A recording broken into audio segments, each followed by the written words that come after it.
I've been at Summer NAMM all day, and now I finally, this evening, have got to meet up with the great Carl Lehning. Thank you Nice to very meet you. much. Yeah, thanks. Now, I'm not going to go into the massive resume, but it's massive. Okay. It's insane. We'll put a little link below for Okay. those that want to click and talk and look at all the incredible albums you've made. Okay. You've made a lot of great records. Well, I've been around a while, and had a lot of really good fortune. Well, that's good. Yeah. I like that. Yeah. Humility probably keeps you working even more. Well, perhaps. Yeah. Perhaps. But if it's true, it's true, and it's true. I've had a lot of really good fortune. It's been Wonderful. Good. Yeah.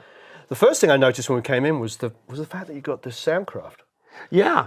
Yeah. It's a DC 2020 that I picked up in. It's 1996. Is that how old is that? Is that 20 years? Yeah, it's crazy. Oh isn't my it? God, it's 20 years. Feels ago. like yesterday, doesn't it? In a lot of ways, yeah. Almost everything feels like yesterday, though. Yeah, Richard Dodd, my friend Richard Dodd, turned me onto this console. I was looking for something that had non-VCA moving fader automation, because the board I had before this had GML automation on it. Right. And so I wanted something that would do that prior to going into Pro Tools. So, Are you still using the automation? no, I don't use the console. I use the console when we track here, which is rarely, but we do from time to time. I actually do some tracking here. And most of the time the console now has become a monitor. Right. Just That happens for so many of us. yeah, I switched over to mixing in the box about a little over 2 years ago. Right. And I used to do some kind of a hybrid version of it, where I would split stuff out on the console and patch things in and stuff like that. And then it's just got to be, as we all know, record companies expect that you can change the volume of the tambourine in the second verse, very quickly and easily. So Absolutely. So I had to adjust to that. And I enjoy in the box mixing. I find it to be fun. Right. Although ergonomically a little challenging, but pretty Yeah, fun. I still like the tactile feel of faders and controls like that. But I know what you're saying. The Yeah. recallability is insane. It Yeah. makes life so much easier. Yeah, and digital technology is not getting worse. Oh, no. It's getting better and better every day. So Yeah, I was talking to Tommy Vicari, who's made some of the best records ever, and he was telling people in the 80s, start getting used to digital. And people were fighting it then. yeah, One of the things that he said is very true is that because digital is so accurate, and when you and I grew up with tape, which sort of smoothed off all the transients and made everything sound a little, I hate using this word, but we'll say it all the time, warmer, that one of the earliest problems he found with people that were transitioning to digital is they were so used to boosting top end to hit tape for it to come back not as bright. And he said he was telling people, stop boosting the top end so much, because all it's going to do is sound exactly like you're printing it. So I think it's just that adjustment. We're getting used to it. But Yeah. as you say, digital is not getting worse. It's getting better and better. yeah. And those analog simulation plugins are just crazy. They are. They are good. I mean, that stuff's really good. If you really know what the piece of equipment is that's being emulated, Sure. and you have a chance to really sit there and sort of the original still sounds better. Right. But what's being done is it's pretty good. It's pretty good, and just having stuff that recalls so quickly and is easy to use that way. It's kind of hard to fight against that. Plus, you could just send an assistant a notes, turn this up 1 dB, turn that down 2 dB, and it's really hard for them to mess it up. True. Can be messed up. Yes.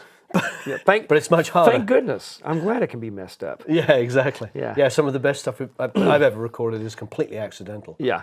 Yeah. So tell me a little bit more about the setup. It's pretty awesome. I see you got these massive Dyne audios at the back. Yeah, those are M3s. Yeah. And powered by my friend Reed Shippen's Crown reference amplifier. I was just talking to Reed earlier. Yeah. So they're Dyne audios. Interestingly enough, Carl Tatz does a lot of control rooms, and he was gracious enough to come here and do some work on my system. So I've got the Dyne audios, and I have the ATC M20s, and I've had those since, I think 98. So in the corners of the room, there's there's a 1,000-watt subwoofer in the corner, on each corner, and Oh, I see. and Carl has gone in and sort of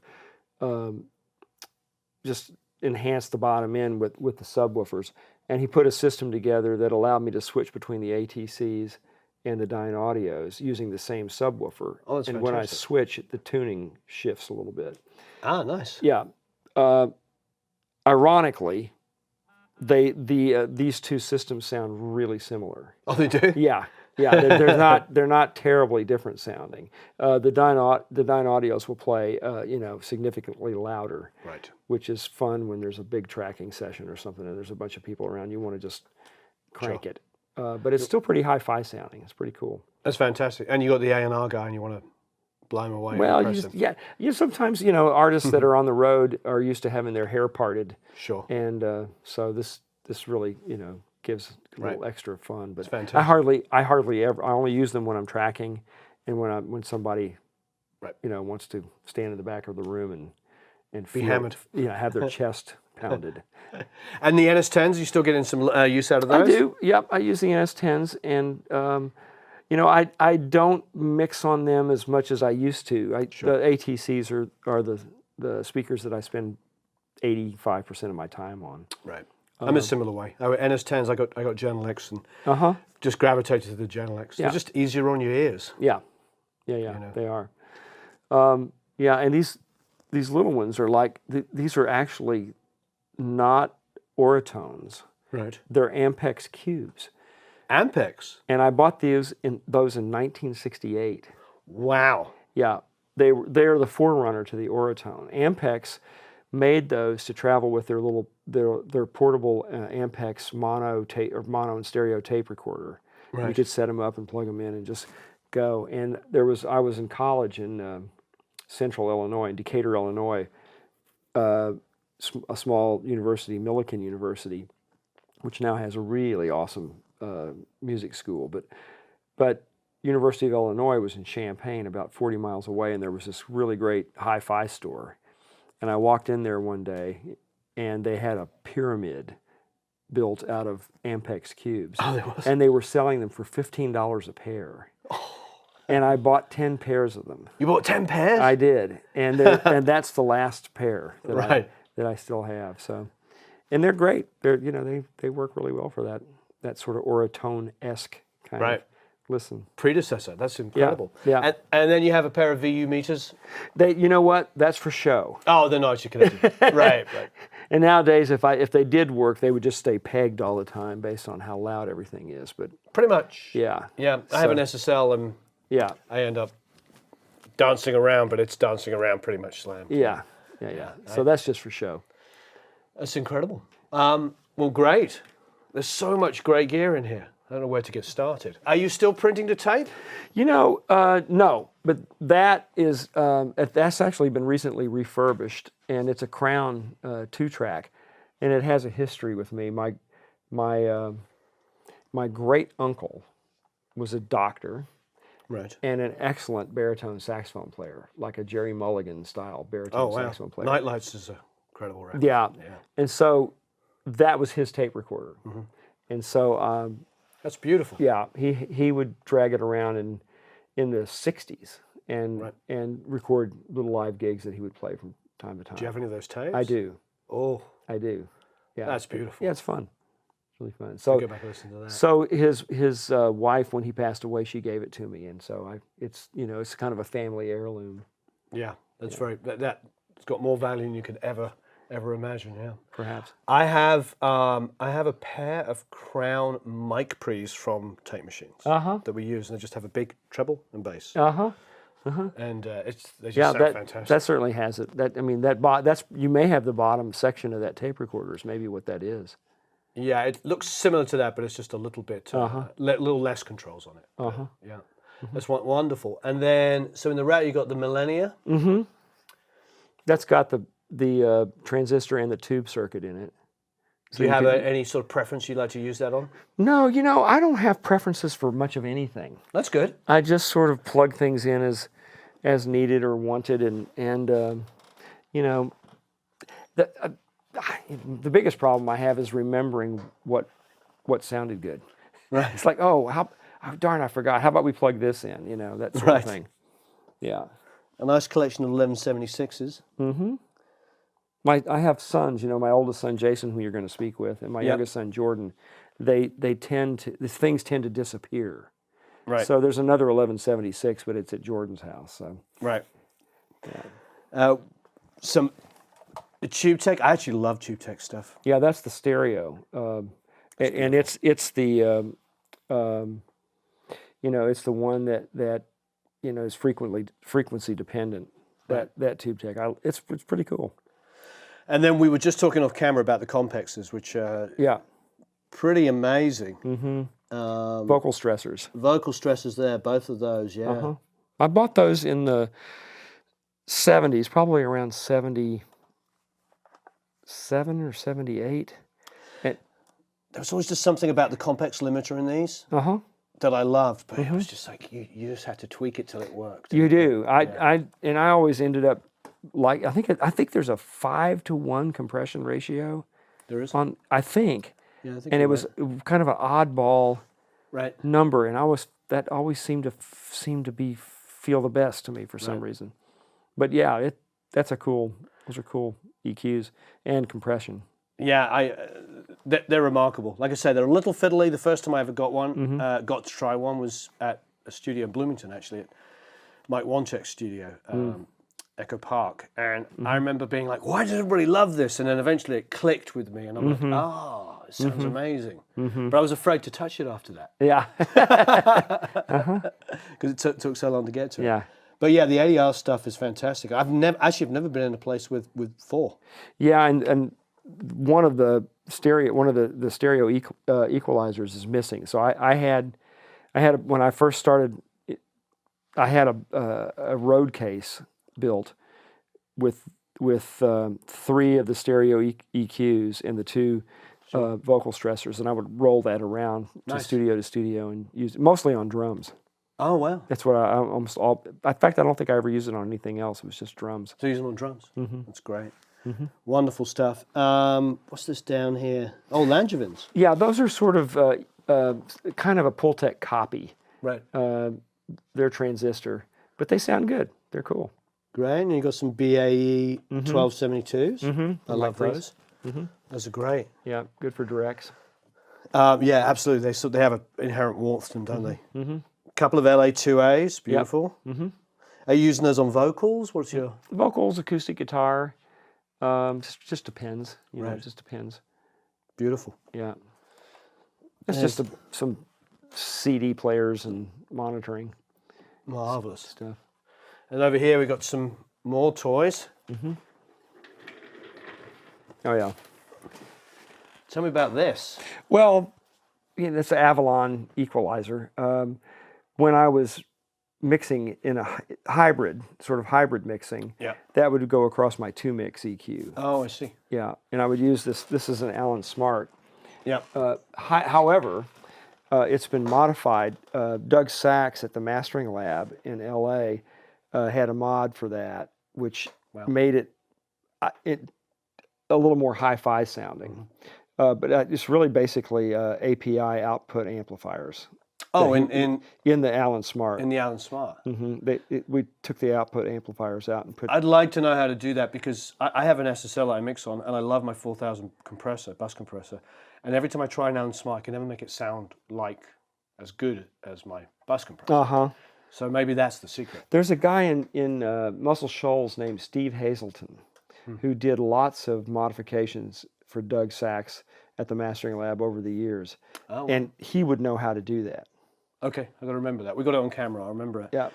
It's that's intriguing. It's amazing. Doug Sachs' name comes up so much for mods because of the old what were they? The Tannoy Little Golds. Right. He put those Mastering Lab crossovers in the back that completely revolutionized. Which was really Bill Schnee's idea. Oh, was it really? Yeah, Bill. Bill and the reason I met Doug was because Bill Schnee and I became good friends in the '70s, and Bill introduced me to Doug to start mastering records, and then that's Bill and Doug were really good friends and super tight. Right? Yeah. Oh, I didn't know that. Yeah, that's great. I'll have to find out some more about him. Yeah. So GML here. Yeah, that's George's compressor, which I think is really, really good Yeah. and almost impossible to operate unless you're George. I've found Isn't that all of George's stuff? no, not The EQ necessarily. is like, there's no center detent. EQ, you're right. EQ is good. I have some of those too, but I have 2 sets of these compressors. I just think they sound incredible. Yeah. But I've kind of found a spot where they work Right. and they do no harm. Sure. But you can do some serious harm with these things. George is the only guy I know that can really actually make it do all kinds of stuff. Right. I can make it do the thing that I want it to do. Okay. Well, that's good. It's sort of like a transistor version of my LA2A, only better than that in regards. I mean, his stuff is incredible. Yeah. Absolutely incredible. Yeah. So it sounds like my experience with the Compex is your experience with the GML. Uh-huh. You conquered the Compex. I never conquered it. Yeah. And you got a couple of Vintex here, X81s. Yeah. Dallas Upton, he's a friend. He's a good guy. He's got a new microphone, by the way. Oh, he does? Yeah, he's at the NAMM show. You should check it out. Okay, fantastic. Vintech. Yeah, he's doing a sort of a 251 kind of copy, Beautiful. but it's quite good. Wonderful. Yeah. And then what do we have down here? Those are Mastering Lab microphone preamplifiers that Doug designed and built. I've never seen these. Yeah, they're really good. They're tube. They're all tube microphones. Oh, they are? Preamps, yeah. Wow. Yeah. Yeah, he made... Beautiful. I love the controls, nice and... That's great. They sound great. I use them for vocals, acoustic guitars, Right. and a lot of stuff. They sound really good. So where are you doing, like, if you're doing like a tracking date with drums, etc., where do you go? Well, if there's a budget and I don't have to do it here, Yep. my first choice would be Blackbird Studio D. Right. I like Starstruck. I don't know Starstruck. It's Reba McEntire's studio. Oh, fantastic. Yeah, I like that studio a lot. Sound Emporium is good. I know Sound Emporium. Yeah, that's a good room. A and B, they're both good rooms. They're very different, but good studios. D Blackbird is the legacy console, yes? Right. And it has that great echo room, which is basically just Correct. between the... Yeah. Yeah. I've tried it's like there the a handful of pass-through. times. Yeah. Yeah, I like that room a lot. That's really comfortable. Yeah, and it's got a lovely sized control room so the artist can kind of hang out. And Ocean Way is really good. I've never tried Ocean Way. Oh, you haven't? Yeah. I've done the old one in LA, which is back to United now. Yes. Yeah. But it's great. It's a church. And I've seen pictures. Yeah, that looks beautiful. Yeah, it's really nice. Yeah. It's good. Great console. Well equipped. One artist I was working with a few years ago, we were trying out different rooms to make their album. And we ended up doing it in Sausalito, which is a whole long... At the record plant? Yeah. It's falling apart. It's gone now, so... But the choices in Nashville were Blackbird or Sound Emporium. So, and we did do some stuff at Blackbird. It was great. Yeah, there's some beautiful rooms out here. Yeah. Yeah. Yeah. Not as many as there used to be, but... I have a friend who's trying to move out here and said that there's hardly any houses left now with studios because everybody's moving here. That could very well be. Yeah. I mean, he just said, looking around, like 5 years ago, there was so many houses for sale with studios. Yeah. And now, yeah, it seems that this is sort of the... It's become a popular destination for sure. Yeah, isn't it? And how long have you been here? I moved here, literally, I graduated from college in May of 1971 and drove straight here. Fantastic. So I've been here since 71. So you knew what you wanted to do and you came straight here? I did. What was your first what was your first album you worked on out here? Or first song? Moving here is one thing. Actually getting to work is another. Right. So what was your journey? Well, the journey was a little convoluted. I moved here. I was married, and the woman I was married to, her name was Vicky Farmer, and she's Jason's mom. And we parted company in the late '80s, but have remained very, very close. Fantastic. But this is a long story. I don't know how much time we've got, but no, I love the journey because the thing about what we do is like everybody has really different stories, and I think that the great thing about everybody complains about the internet for one thing, but right? The great thing about the internet is now the playing field's kind of leveled, and what it used to be was like everybody was there was a lot of favors and this guy and blah blah blah. But the journey now is like, you can be in your bedroom with a laptop, and if you come up with a great song idea, you come up with a great song idea. Yeah, you it's do. easy to get it out there. Yeah. Where before, it was a sort of, there were so many gatekeepers, as you know. So to have a And journey. I have to say, I sort of miss that, but that's okay. Yeah. That's just me. No, but this is good. That's what I like to Yeah. sort of understand, Yeah. Yeah, so the journey, I graduated from college. We moved to Nashville. And Vicki had been working, she lived next door to a country music artist. His name was Tom Paul Glaser. And her mom, dad just happened to live next door to Tom Paul Glaser. And he and his two brothers had a group called Tom Paul and the Glaser Brothers. And you can look them up on the internet. They were fantastic, great singers, Wonderful. very, very talented, really cool. They didn't have lots of big hits, but they had some. But what they did do is they had a publishing company. And one of the songwriters that they published was John Hartford. And one of the songs that John Hartford wrote was Gentle on My Mind. Oh, and so they published Gentle on My Mind, and that brought in lots of money and gave them an opportunity to do some things. And so they had one of the first really sort of high quality independent recording studios in Nashville. Fantastic. And so when we moved here, because Vicki she was actually ended up becoming a receptionist there, and she also sang and did demos and stuff. And so before she and I got married, I would come down here and hang out because I'd met her on a trip to Nashville in 1967 with my rock and roll band tapes, and we met. And what was your band called? The band at that time was, and this is really funny, the band was called the Glass Threads. The Glass Threads. Yes, nice. we had, it was the summer of '67, and we had decided that we needed to shift into more psychedelic kinds of music. So absolutely, unfortunately, none of us had taken acid, so the music was not probably as psychedelic as it should have been. But it was pretty fun. We had a good time with that, and so we brought our tapes down here, and we had a friend of the family, a man named Ray Butts. Now, Ray Butts, actually, I grew up in a little town called Cairo, Illinois. It's spelled like Cairo, Egypt, in the bottom of the state of Illinois. It's where the Ohio and Mississippi rivers come together. And this is such a weird story. Ray Butts lived in Cairo, Illinois. He had a hi-fi store, electronics shop, but he was an inventor. He invented a humbucking pickup, and he invented a guitar amplifier that's the Echosonic. Wait, didn't Aspen Pittman talk about Ray Butts? May very well. Do you know who Aspen Pittman? I don't. He owned Groove Tubes. Yeah, I'm sure he knows. He talked about Ray Butts. Yeah. Well, Only a couple of weeks ago. Ray built the Echosonic guitar amplifier, which Scotty Moore found. Fantastic. And would take on the road with Elvis. The reason it was cool is because it basically had an Echoplex built into the amplifier, and this was before Echoplex. So he had a tape delay unit with a movable in head the guitar. In the guitar amp. On the guitar amp. Yeah. Right.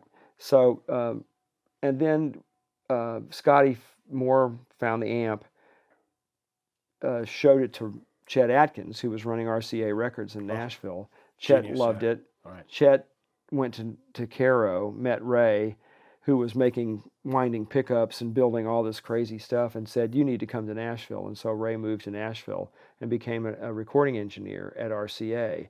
And he and Chet would wind pickups together and do stuff. Ray's I love this stuff. Genius guy. Yeah. So in 1967, when my little band went into this recording studio in Paducah, Kentucky, which a guy named Tommy Morris, I think was his last name, had the studio, which in retrospect was really a good little studio. He had lots of Neumann and AKG microphones, Ampex tape machines and mixers. And, if we had the stuff now, it would be, God knows how much all of that would be worth. But sure. But we went in there and made our little record. And we got it done, sort of thinking, well, what do we do with this? And my dad, who was a huge help to me all through my life, said, why don't you, Ray Butts is down in Nashville. Why don't you call them up and see if you can bring it down and see what they think? And me and my buddy Don Dickerson, who was in the band, we took the tapes down there, and Ray got us meetings with 2 record company people in Nashville. One of them, whom was Billy Sherrill, who was running Epic Records at the time, and producing George Jones and Tammy Wynette, and Billy's a genius record producer and a great engineer and a good musician. And if I was 18 years old, if I had known who these people really were, You've been terrified. I would have been completely unable to walk in the door. Yeah. But young and dumb is a good combination. Yeah. So off we went and had the meeting with Billy Sherrill, and very kind, nice stuff, but not really for us, and so that was great. And then the other person we met was Felton Jarvis, and Felton Jarvis was Elvis's producer. And, I didn't really understand that either. I didn't know what a record producer was or, what that was. And he was really nice. And Felton listened to the record and in very, Nashville is a kind city, in a very kind way, said, you guys should look for a female singer, which was Felton's way of saying, you guys don't sing very well, which was true. We didn't know, but he sure did. And so that's how I met Vicki. We were on the hunt for a female singer, and Ray Buss's daughter, whose name is Katha, knew Vicki and introduced us to Vicki, and she started singing in our band. Great. Yeah, and about 3 years later, we got married. That's wonderful. Yeah, and she was living next door to Tom Paul Glaser. Moved to Nashville after graduating from college. Did you start engineering at his studio? Not right away. I got down here and it was really difficult. There was, I knocked on every door, not just his, but I went to Woodland. I went to every studio that was around trying to get somebody to let me start somehow, somewhere. And no doors opened. So Claude Hill had been the guy that actually built the Glaser studio. And he had left after a time and started a company with Dave Harrison of Harrison Designs and consoles. And they had a company called Studio Supply Company. And Claude, there was a guy that had come from Jackson, Mississippi. The story's only about half over. It's okay. Okay, so he'd come from Jackson, Mississippi, looking to buy a tape recorder for a studio, a 16-track machine for a studio in Jackson. and was also looking for a young engineer to help run the studio. Claude introduced him to me. I had been doing some work at the Glaser studio, but just freelancing and just sort of learning on my own, but I had mixed some things. And this young guy's name was Leland Russell. And he had a company in Jackson, Mississippi called Alpha Sound.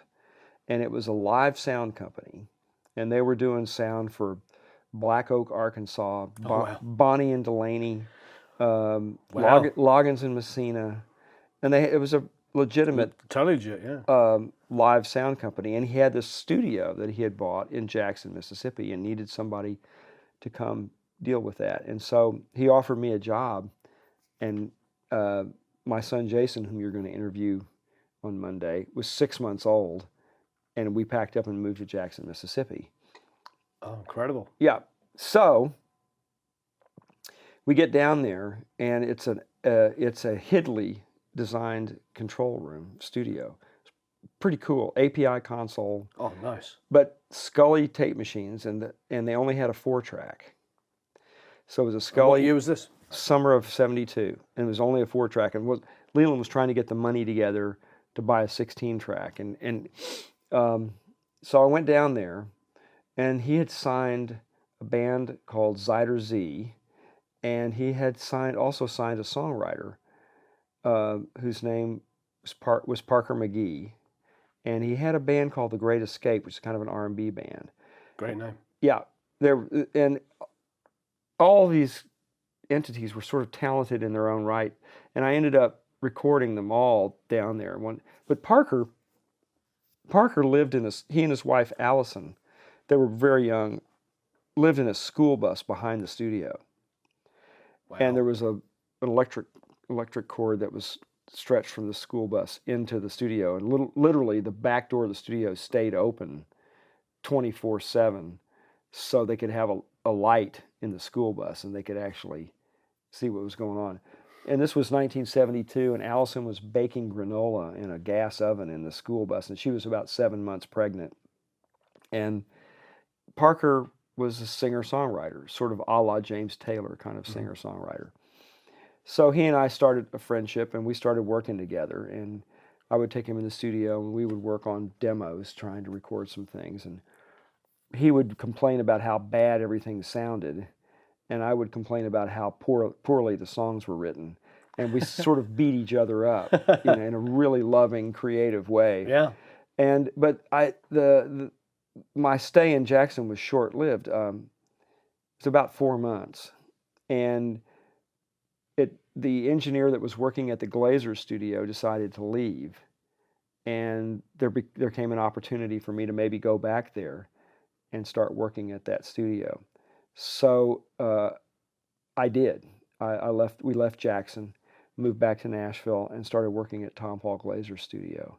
Fantastic. And that was early, like November of '72, when we started back, and I started working there. And I worked there from 1972 until January of 1976. Parker McGee moved up to Nashville. The Alpha Sound thing sort of dissipated, and he moved to Nashville, and he and I continued to work. And he ended up with a publishing deal, writing songs for a company called Dawnbreaker, which was owned by Seals and Crofts. Oh, wow. And at one point we were writing songs. He was writing songs, and I was demoing them all the time. And we were sending stuff out to Los Angeles. And he wrote a song that we demoed and sent to Los Angeles, and it really got their attention.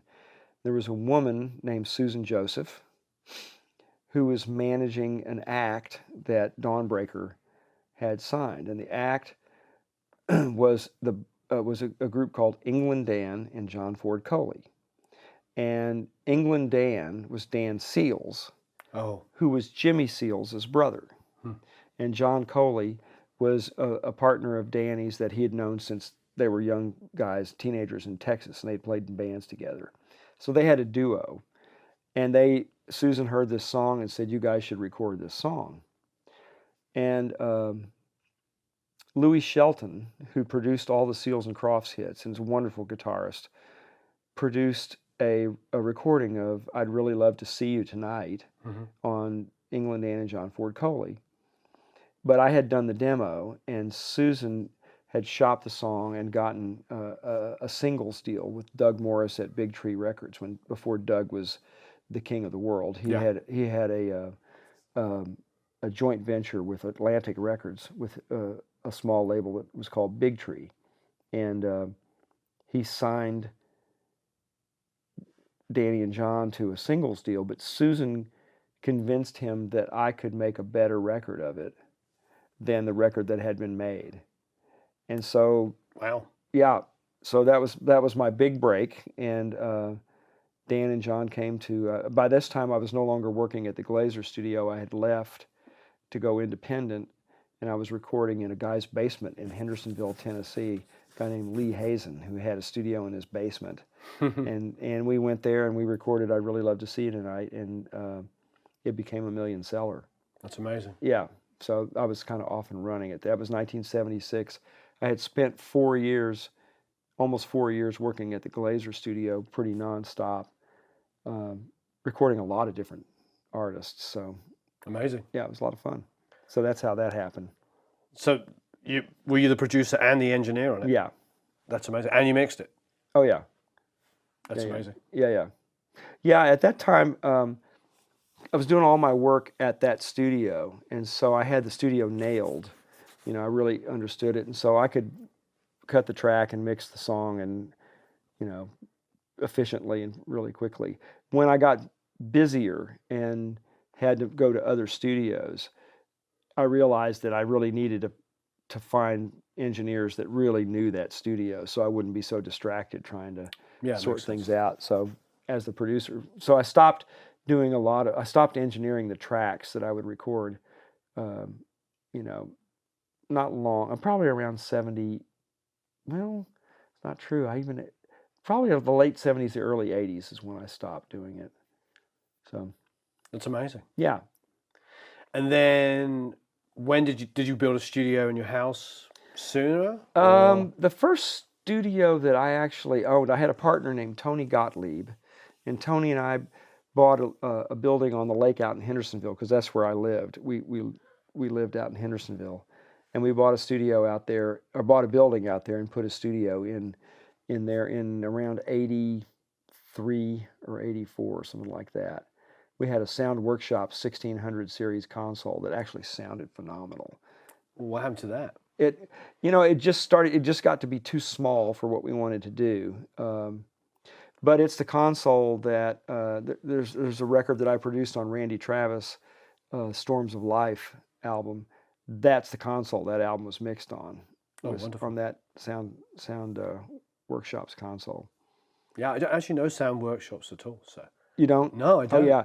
Well, if I remember this properly, you can check this out. But I think Sound Workshops was a less expensive console that was actually designed and built by some guys that used to work for API, and they left API to design a more cost-effective console, and it was quite good. It really sounded good. Yeah, I would love API stuff. Yeah. So. Yeah, it was good. Well, that's an amazing journey, and then you're just off and running, producing. I was doing a fair amount of producing, but as the case can be with record producers, sometimes you're hot and sometimes you're not. Right. And so I had some ups and downs as a producer, but the whole time I was working, if I wasn't producing, I was engineering. I was recording tracks or mixing things for people, and so I just sort of kept myself in the game. Great. By being able to do more than one thing. Yeah, that's very smart. Yeah. Well, it was, I was, again, a good fortune. I was lucky, and I was lucky to be able to do, And you're married with kids, so you've got to... Yeah, it's like, You've got to pay the bills. Yeah. It wasn't like, Yeah. No, there were definite responsibilities. So I think I kind of get it, to be honest. It's given me more drive. Sure. Yeah. Sure. Sort of wouldn't have it any other way. Well, that's absolutely wonderful. You were going to tell us, you know what, can we just go over to this Super Beetle over here? We're talking about this because my friend Dave Jordan has one of these. Uh-huh. And they're pretty incredible, and it's totally solid state. This was built in America, wasn't it? Probably like Thomas Oregon or something. Yeah, Thomas Oregon company built California. That. Yeah. So they were probably licensed from the English company. Yeah. Because even the English company didn't build anything in England. They built them in Italy. They built, that's not entirely true. They built AC30s and stuff, but the guitars were built by, what's the name of the Italian company? I'm completely blanking. Somebody will know. But so they licensed them all over the place. And you said this has 2 horns in it? Yeah, it has, there's like I think it's probably right above the Vox thing. There's a horn, maybe you can feel it. I don't know if it's there or below it. You can feel like a little cutout. And then there's another one sort of midway. Right. And there's 4 10s in there, 4 10-inch speakers. Piercing and loud. Yeah, when I was my high school rock and roll band, we had Vox Super Beetles, and I had a Vox Continental organ. Oh, yeah. Yeah, in fact, I still have one. It's over there. But that organ plugged into this thing would make your nose bleed. Sure. It was so really loud. Nasty. Loud and nasty. So you play keys as well? Mm-hmm. That's great. My primary instrument. Oh, your primary instrument is keys. I'm a very, very, very mediocre guitarist, but...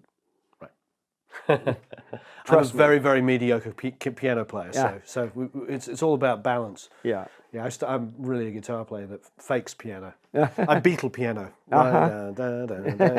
Hey, that works. Yeah. Root in the left hand, 1 3 5 on the right. Yeah. Yeah, these are beautiful. Yeah. That whole MRB section in there is, the mid-range boost section is really part of the second channel. Those guys. That's the, MRB effects. Yeah. It's really fun. It's sort of, like a filter. Really cool. Yeah, I wonder if it was designed in England or whether it was actually just designed in America with the logo. I don't know. I really don't know. I think the concept is British. I think, Right. and they just sort of licensed it out. Yeah, it's amazing. Yeah. So some great stuff. So you got the whirly over there as well, I see? Yeah. Yeah, there's Beautiful. one of those plastic black whirlies. Some great guitars. Mm-hmm. I love the Jerry Jones stuff. Yeah, that was a 6-string bass, but I had it strung as a baritone. So that's a baritone electric. Baritones are great, aren't they? They can just fill in that missing gap. Yes, they can. A Hona 12. Yeah. Washburn. Beautiful. Yeah. There's go ahead. See the Gretsch back there? There's a country gentleman, Yeah, a 62 country yeah. gentleman, and a 62 duo jet. Country Gentleman's gorgeous. Yeah, and it's a 63 Strat. Oh, really? Mm-hmm. This is a down payment on a house. Well, sort of is. When I it's got a couple little mods on it that make it probably not quite as valuable, but it's really good guitar. Somebody put a little switch in here. You know how they have these 5-position switches? Yeah. What this does is it reverses the phase on the Oh, I where see. the switches go. And then I put a brass bridge on it because I couldn't get it to intonate. The bridge just wasn't quite right, but now it plays in tune. Yeah, exactly. Which is probably more important than anything else. Yeah, I think so. Yeah, it's great. Yeah, it's a good. It good looks guitar. beautiful. There's a Jerry Jones electric sitar in there. You know what? Everybody's got to have one of those. I've got right? one. I think, how many studios have we been to? Auric Wilde has one, Taylor Locke, from that band Rooney. And we all have the same conversation. Do you ever use it? No. Yeah, Have you managed to find a place for it? And actually, Pat Buchanan is a great guitar player, Right. a session player in Nashville. We were doing an overdub on a project, and I actually had him play a slide part on it. Really? Yeah, it was awesome. It sounded great. Well, you might have found the use because Yeah, it's really good. all of us have this. And I love Jerry Jones' stuff. I heard, unfortunately, he's retired and Yeah, stopped. he stopped. Yeah. That's it. Here's this. You've seen these. Remember the little Vox octave 12 string that they had? I do. This is the hammer tone, octave 12, which is really, really, Nice. really nice. That's beautiful. And it's got 12 separate bridges, so it really will intonate quite well. Oh, that's gorgeous. Yeah, it's really cool. Use that a lot, actually. A little uke down there as well. Yeah. Have you seen these before? This Yamaha makes this. No, what is It's it? It's a little sort of baby gut string, right? Right. It's kind of a ukulele, but it's a 6-string. So you can sort of use it in that kind of way. You can, Yeah. I see. Yeah.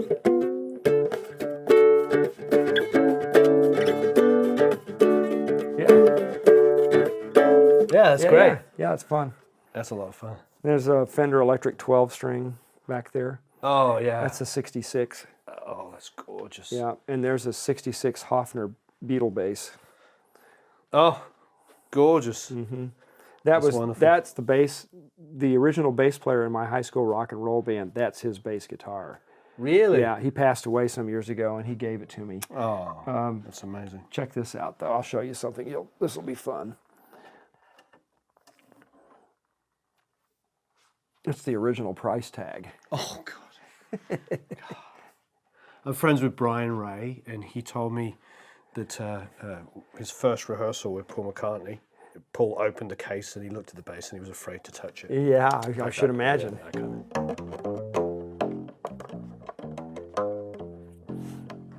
Wow, this is a 66. Uh-huh. It's in such amazing condition. Yeah. There's no scratches at all on I the know. back. Yeah. I'm afraid to play it. That's amazing. Yeah. I'll show you a picture in a minute that you'll get a kick out of. That's this it's bass. gorgeous. This picture of this bass. That's beautiful. It's wonderful you've got it. Yeah. I see you're a baseball fan. I am. Who's your team? Well, it's the St. Louis Cardinals. All right. I grew up about 3 hours south of St. Louis, in Illinois, and so That's a big team between them and the Yankees. They're the two most successful baseball they teams. are. They are. It's a good franchise. Yeah, amazing. Let's see. I don't know how many St. Louis Cardinal fans are going to hear what I'm about to say. No, say it. Some of them will get it.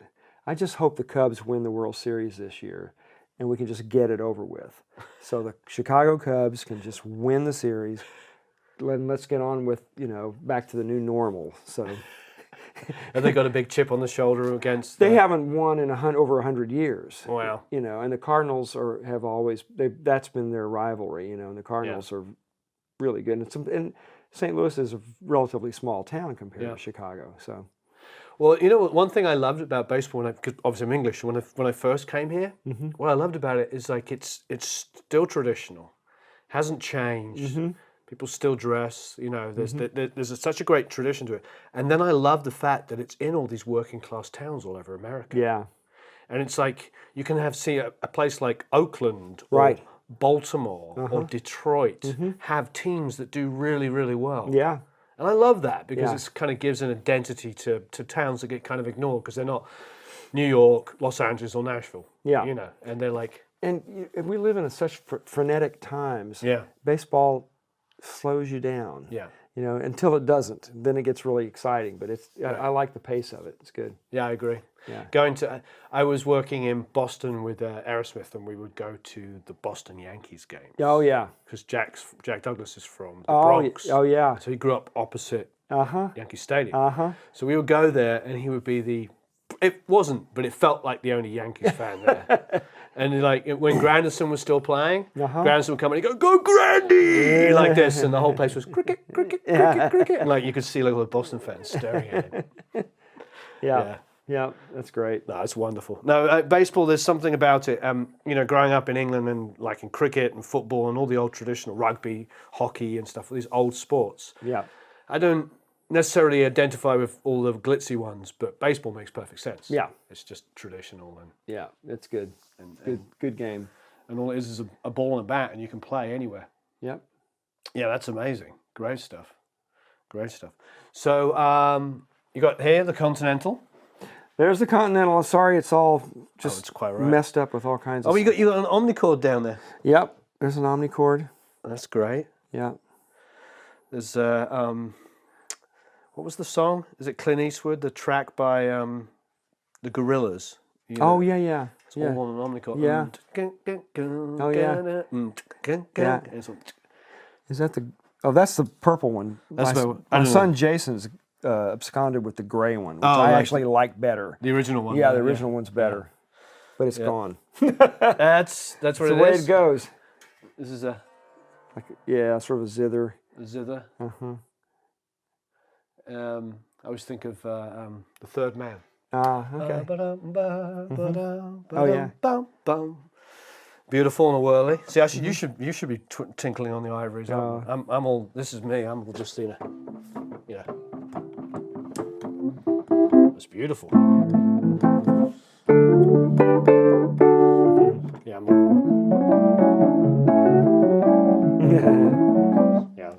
Yeah. I'm going to run out of things to play. Yeah. A couple more chords and I'm done. Yeah, there's another one in the other booth too. I'll show you in a minute. Beautiful. Another whirly.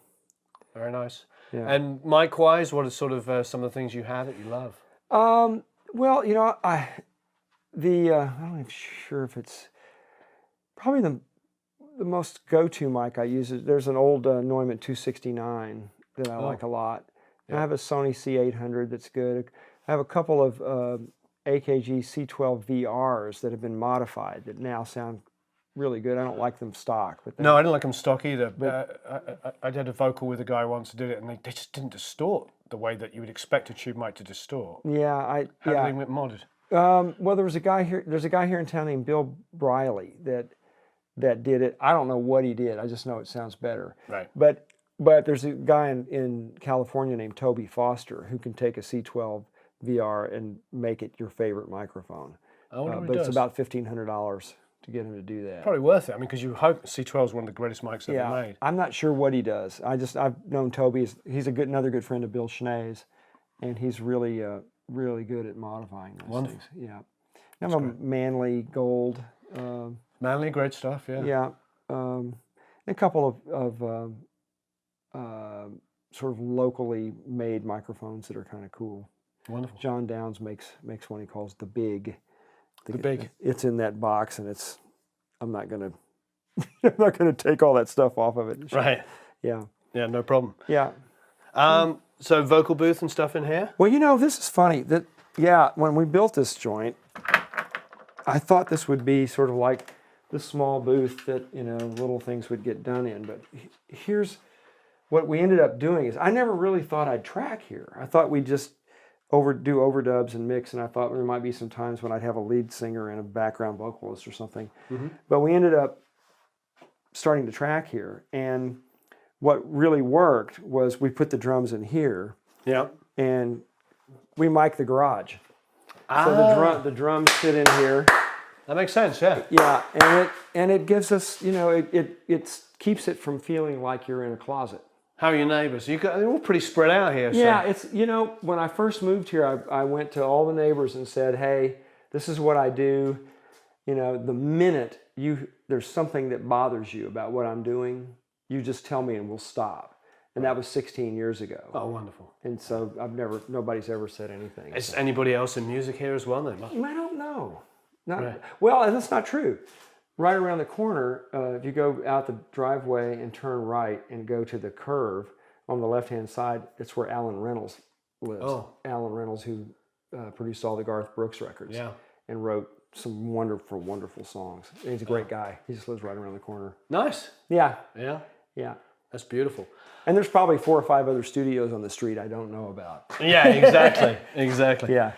We'll have to tell David Bendiths because he's looking for a place. Yeah. So that's great.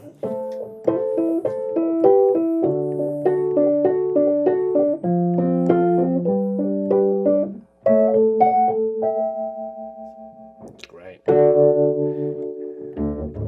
Oh. Yeah. Pretty rich. Yeah. For such a little thing. Mm-hmm. This could be your bass line.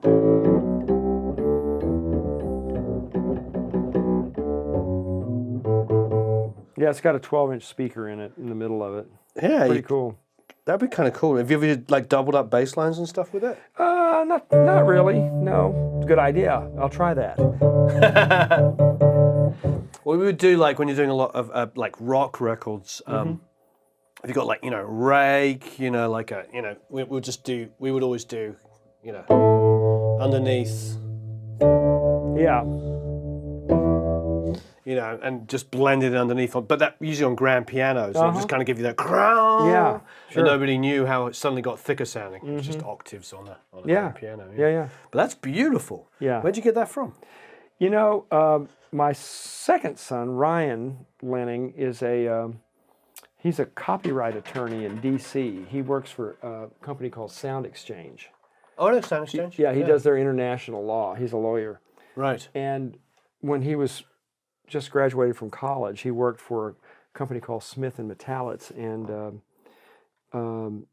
one of the folks that worked there, his wife had this piano, and she wanted to get rid of it. She'd had it since it was purchased brand new. It was in her house. Wow. And I said, I don't really need another one, but here it is. Yeah. Well, it's beautiful. Yeah. Yeah, it's like a little. It looks like a little student piano. Yeah. And spin it. Yeah. Yeah, and it's electric. It's fantastic. Mm-hmm. So these are kind of cool looking Q mixes here. I don't know these ones. Those are older. They're the Q8 boxes. They've got little power amps in them, and they look pretty substantial. I like them. Yeah, they're pretty cool. And you can pan everything around as well. Yeah. Overall bass and treble. Mm-hmm. Yeah, that's nice. And being all faders. Yeah. Yeah. So you can, usually we just do a stereo cue for the band and then split things out. Right. That's really fantastic. And that's the Manly? Yeah, it's a Manly Gold. I don't use it a ton. I have my assistant Kevin likes it a lot. It's a little too bright for me, but it's a good mic. Yeah, great. Yeah, it's a good mic. Wonderful stuff. Oh, so you've got you can do 32 ins here. Yeah, so full. Could if we had to. I mean, there's the console's a 40 input console, so if we had to do that, but I don't usually have that big. The biggest I've done here is about 7 pieces. I have tracked 7 pieces. Oh, nice. Yeah, it's fun. It's fantastic. Yeah. We can go back out this way. Yep. Yeah, it's a machine room. When you open that up, you're gonna hear a racket because the power in Green Hills is so bad. Oh, is it really? Yeah, that I had to put a power conditioner in. Oh, wow. So I have this Topaz 800 sits in the corner and keeps everything pretty steady. Where is it? That's that thing in the corner says Topaz 800. That. Yeah, I think it's just a big pile of batteries. Wow. That stay charged up. Where did you get this from? The electric company here in town, when I described the problem I was having, they said, well, we can do... Oh, actually, you know what? Nate Kunkel.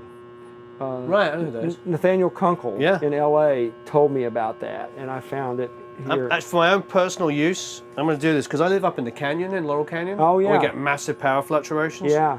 So I am taking a picture of this. Yeah.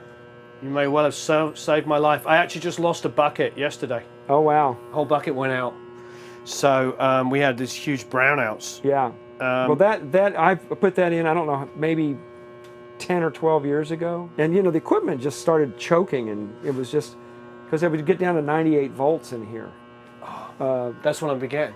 Yeah. That's what I'm and getting. this keeps it, well, you can look at the regulator at the Furman's and see what it's doing. Oh, it's pretty beautiful. rock solid. All right, thank you. You're welcome. That's a great tip, and you can keep it on camera because that's awesome. Yeah. Great. And you run? Yeah, I run 192s as well. Yeah, I haven't. I just haven't felt the need to go up to 12 yet. So. It's a tough sell. It really is. I'm in the middle of that. Do I upgrade? Do I don't I upgrade? I'd have to change computer. I have to do a lot of stuff, and then I've got a bazillion plugins, and it's just like, oh man, do I really want to do this? Oh, we've got a couple more things over here we haven't seen for all our gear fanatics. There's the famous GML EQ. Yep. Pair of distressors. Always great. Some more Tube Tech stuff. There's another one that goes above it, but Jason's stolen that one. Well, he's got good taste. Those are fantastic He does, pieces of gear. Some of the Aphex stuff. That's great. Gates. What's this PV Cosmos here? It's like a the DBX low boost or something. It's exactly what it is. It's like a big bottom kind of thing. Yeah, the 120 I use on my kick and I pull it up on the console with a little bit of a sub. So, see what you say? Joe Meek. The stereo Joe Meek, yeah. No, some more GML. That's another GML compressor. This is the old. Good old SPX 90s. Yeah. Can't beat them. I mean, Andy Wallace still mixes on them. Yeah. Uses them. PCM 70. That's when that came out, that was like life changing. I remember that was pretty cool.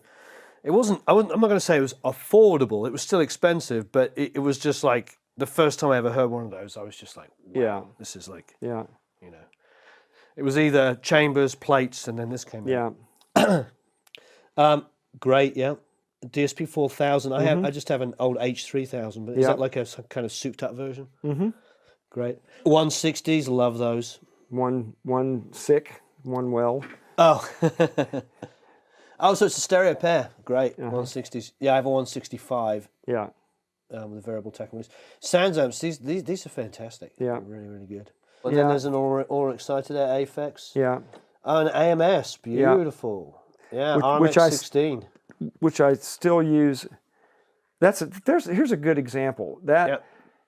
The thing I use, about the only thing I use that for are for background vocals on the chorus. Yeah. The chorus in it is my absolute favorite sort of sound for.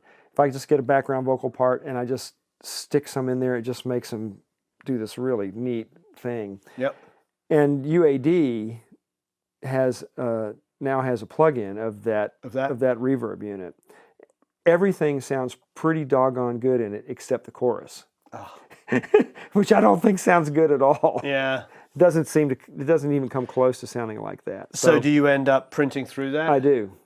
Every time I've got background vocals, I always just run it live in there and print it back into that. I use my H3000, and when I come to mix, I print the vocal through it 3 times, tuning it up, tuning it down, tuning it up, tuning it down, and then I just push it up underneath, and it just makes the vocal come forward. Yeah. Yeah. It's not even, it's barely audible. Right. But yeah, there's just like, and I stole that from, I can't remember, it was Andy Fernback, I think his name is, Dave Gilmour's engineer. And he said that's how they would do the Pink Floyd vocal.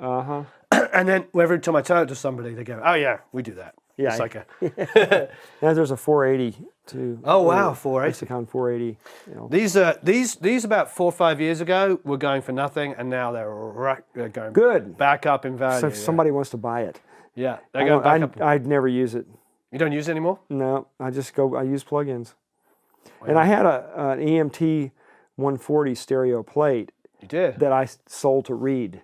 Well, Reed has it? Yeah, Reed Shippen has it. Does he have one of these? I don't know about that. Yeah, because I might want to buy that off you. Yeah. If he finds out you're selling it, he might be like, hey, wait there. It's going to be so hard to string the cable through because I think something's been built in with those soffits. Anyway, no, it just sits there. Yeah. Yeah. Well, maybe one day somebody will come in and say, I really need that on my mix. Yeah, perhaps. Yeah. So far not. Yeah, exactly. So far not. But they are wonderful units. Yeah, I know a lot. I know guys that still use them. So the one question I realized I always get asked, and it's actually kind of an awkward question. It's not that awkward, but it's just one of those ones. People, when they first meet me, they always say to me, what was like the favorite thing you've ever done? And I've never asked that of anybody. Oh, really? I've never asked that because I know sometimes it's kind of an awkward question because you start going, well, I don't really want to. I work with this artist a lot, but actually I worked with one guy for only a day, and that was my favorite. So I'm always afraid to say something. But if I were to ask you that question, would you think you would be able I have an easy answer for that. Perfect. Thank you. Yeah, you're welcome. I think the best thing I've ever been involved in was a Waylon Jennings record. Beautiful. That I got to engineer and mix when I was pretty darn young. And, we were talking about Alan Reynolds, who lives around the corner. Ironically, he wrote the song. And it was on a Waylon Jennings album called Dreamin' My Dreams. And it's that song. It's Dreamin' My Dreams is the name of the song. Oh, it's beautiful. And it was recorded with Waylon's band and Waylon singing it live on the floor.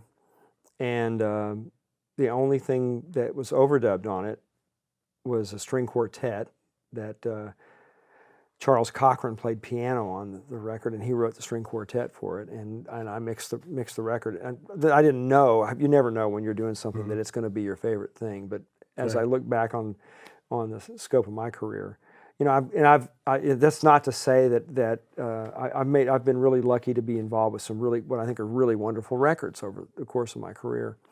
But I didn't produce that. All I did was engineer it and mix it. But it's my favorite. That's great thing. Yeah, and it's just Waylon sang it great.